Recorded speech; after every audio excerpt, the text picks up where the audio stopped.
Today we are replacing one of these yard hydrants. I don't know if you guys know how they work, but come on over here with the camera and we'll talk about it a little bit. So right down here you've got the pipe that comes in that's buried, in our case, 3 feet deep because that's a frost line in our area. The shutoff valve is actually way down here, but if you go up here, here's the handle.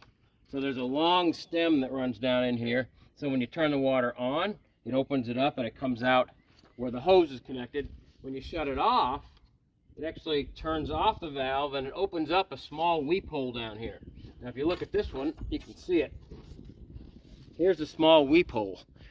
No water comes out of here when the faucet's on, but when you turn the faucet off, it shuts it off down here and lets all the water drain out of the pipe. That's what keeps it from freezing in the wintertime. When you use this in the wintertime, it's self-draining. Now what you got to do is you got to have enough space in the bottom of your hole full of gravel to allow for that water to drain into. Otherwise it'll just fill up into the mud and it'll stay up in here and then it'll freeze. That's what happened to ours. We came now and dug a bigger hole. Actually Tyler did. Thank you, Tyler. We got a lot bigger hole. We've got a few inches of gravel in here right now. Now we're going to break this connection loose, unscrew that, and we're going to screw the new one on and fill it up with gravel, and we'll show you as we go.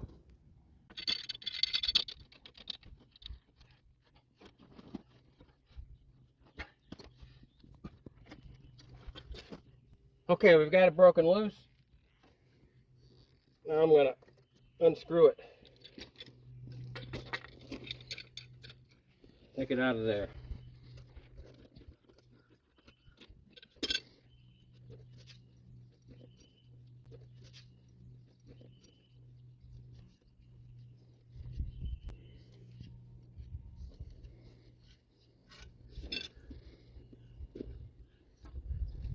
Look at that, where that failed.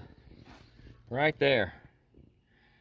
Was just squirting water out every time the faucet was turned on. It'd spray water out and pop up out of the ground on us. So you might have seen this stake that we have in the hole. It's a good idea to put a stake in that's below the ground level so you can kind of add stability to the hydrant while you're backfilling.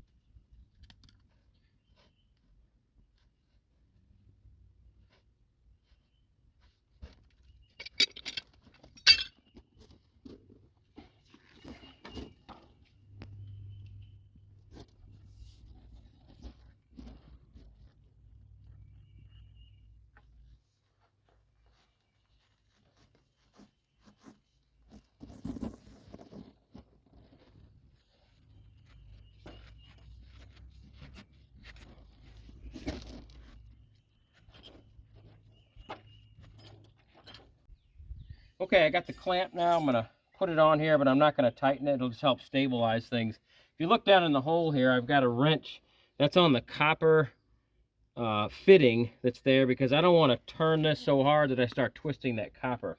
So this wrench is up against my leg and it's going to help us to stabilize the copper. Okay, now I'm going to go ahead and put a little more on this.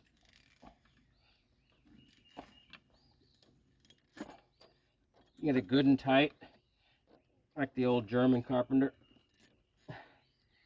Sam Good and Tight. Ever heard of him? Okay, there we go. Now I'm going to tighten this clamp, and that'll stabilize things here. And I'm going to show you how this works before we backfill it, because you'll be able to see the water draining out of the weep hole. Okay, we got everything hooked up. I got a hose on here so we don't soak ourselves down, but you can see we got water coming out, so we're good. Let me get a little drink real quick. All right, so now watch what happens when we shut it off.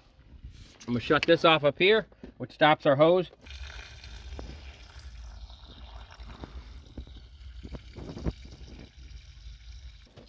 You see down here, this little valve that opens up and it drains everything out of this pipe down to there. That's why you need enough gravel on the bottom so that there's enough space within the rocks to hold all the water if you do repeat uses in the winter. If somebody comes out here and uses this 5 or 6 times on a winter day, and you got a small hole at the bottom, it'll fill up on you. And next thing you know, there'll be water that doesn't drain and just be sitting there. It'll all be kind of full of water because you have such a small hole, and then this will freeze on you. Seen it happen before. So what we want to do is make sure we got plenty of gravel down there to relieve that. So, all right, we're going to go ahead and backfill now and finish the project up.